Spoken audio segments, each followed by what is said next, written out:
It's game 4. Will the number 1 seed in the Eastern Conference get swept? That's the question that we're having today.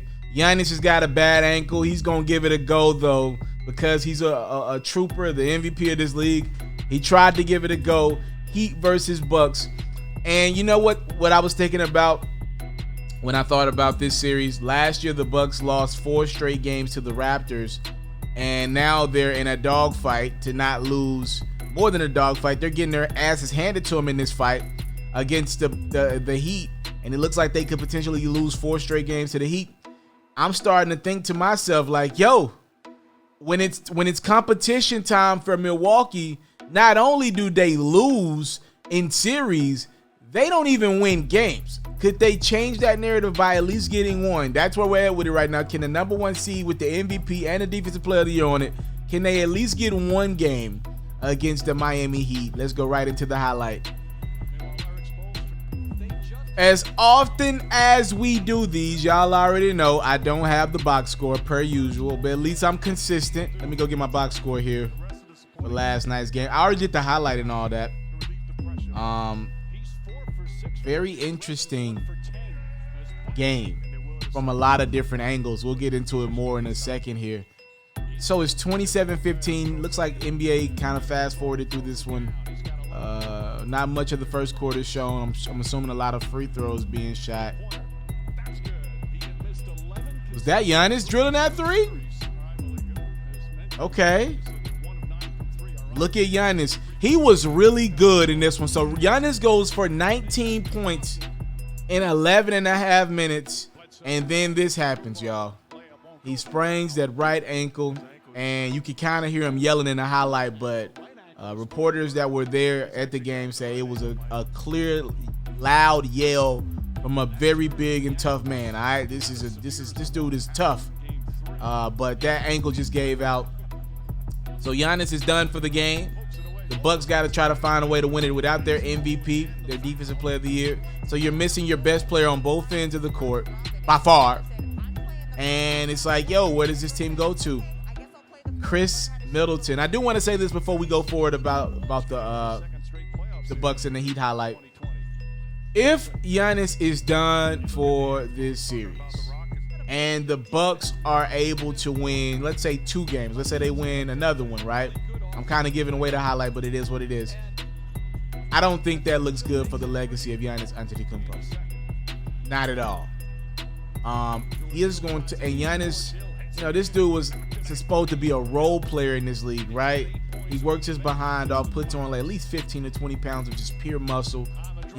He puts that same energy that he had in the gym on his game, or on his muscle, excuse me. He put that into his game as well. So now you look up, this dude's 6'11", 6'10", a monster, getting to the rim because he's bigger than everybody, stronger than everybody. He's put that work in. But people don't look at him as the raw kid that's supposed to be a role player for Milwaukee. They're looking at him as the MVP and Defensive Player of the Year. You see how things can just change on you that quickly, no matter what you do in life. When you raise the expectation and the bar for yourself, everybody else does it, and it becomes unfair. But because Giannis has won these accolades and been the number 1 seed in the East, led that team, him being MVP, here comes the pressure. He is going to have to go get back in his gym and work on his game. Because if you watch this Milwaukee Bucks team move, look at the movement. Look at Wesley Matthews going low.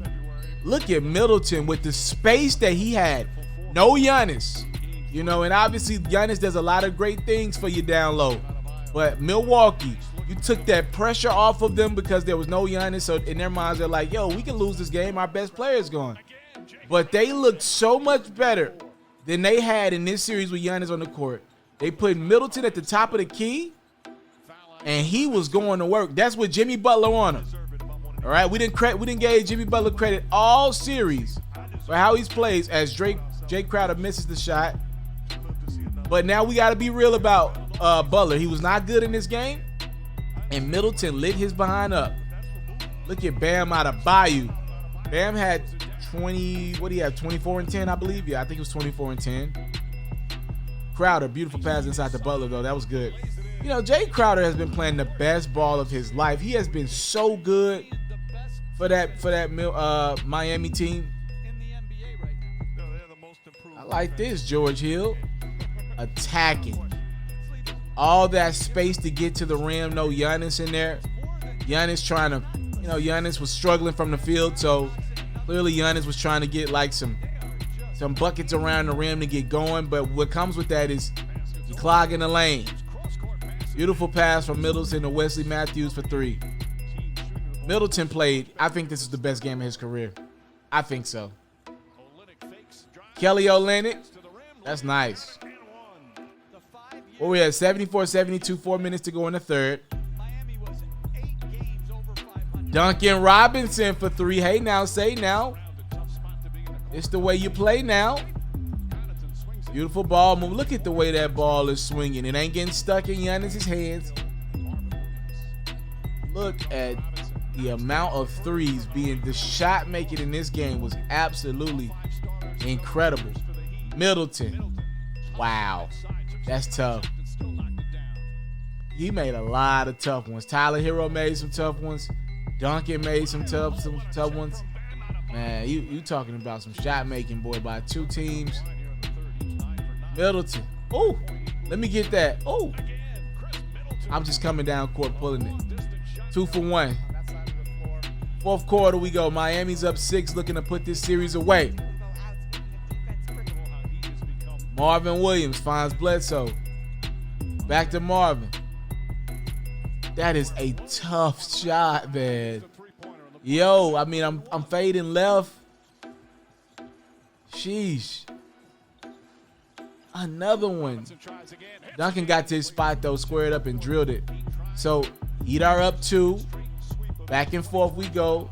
Dragic. Bam. Bam's game makes a little more sense.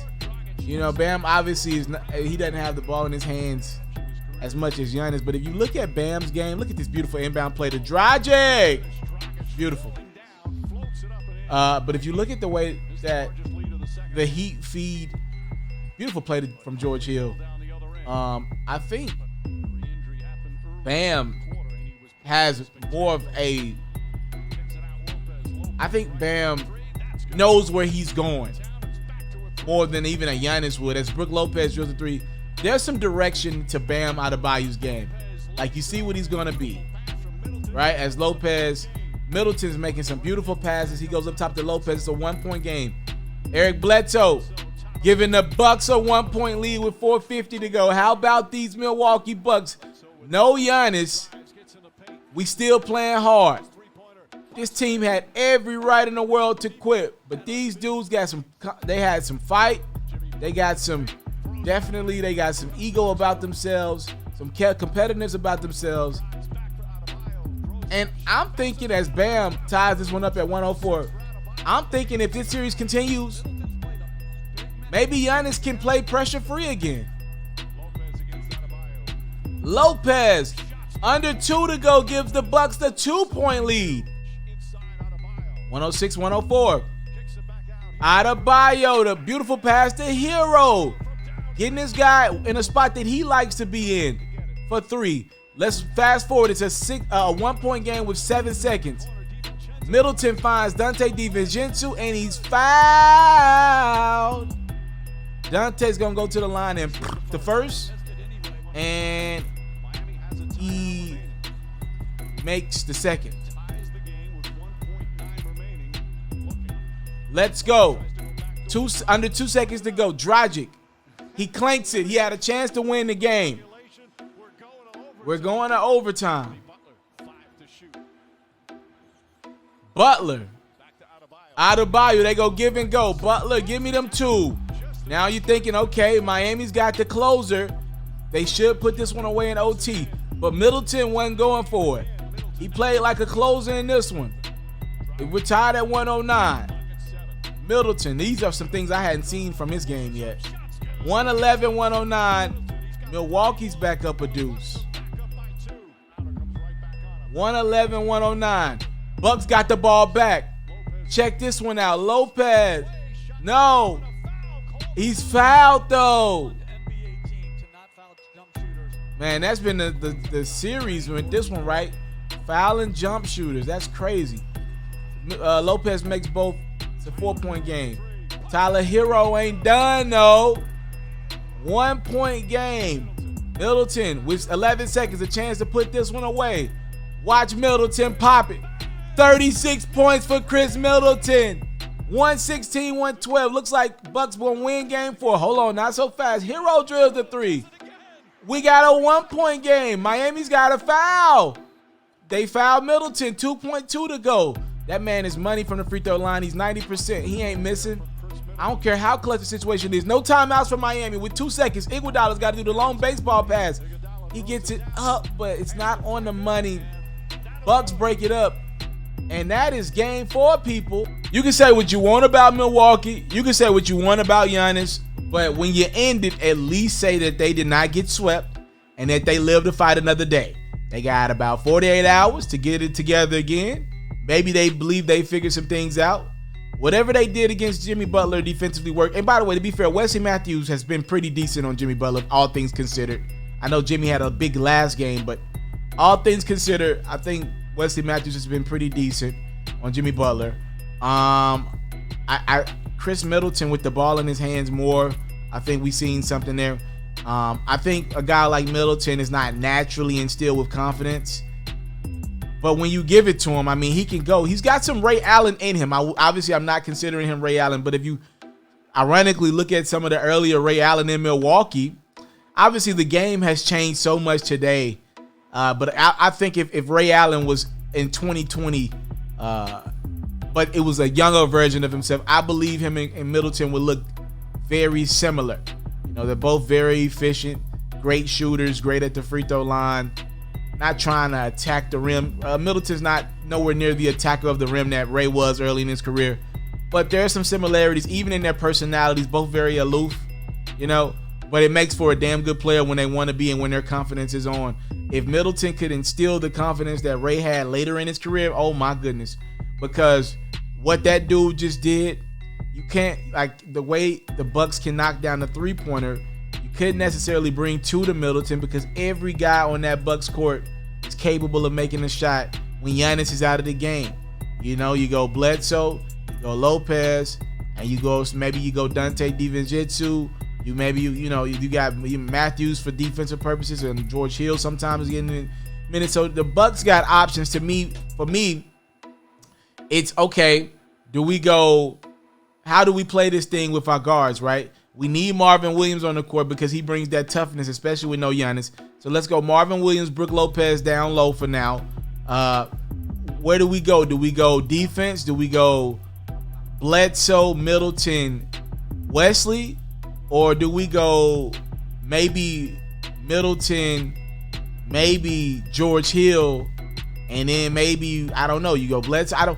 There are Dante DiVincenzo. Like, there are a few different ways. Pat Connaughton gets some minutes. To me, I think Coach Budenholzer needs to show why he gets the Bucks. No pun intended. He's got to earn his paycheck, man. To win another game in this series with no Giannis, I need to see some well thought out strategy. I'm talking about answering every Heat substitution with an alteration. That's how the number 1 seeded Eastern Conference champs get back into this series, right? Or that's how the number 1 regular season Eastern Conference champs, they get into this season. I gotta see it. Y'all let me know what y'all thought about Bucks Heat game 4. As no Giannis, no problem for the Bucks. They hold off elimination. I'm out.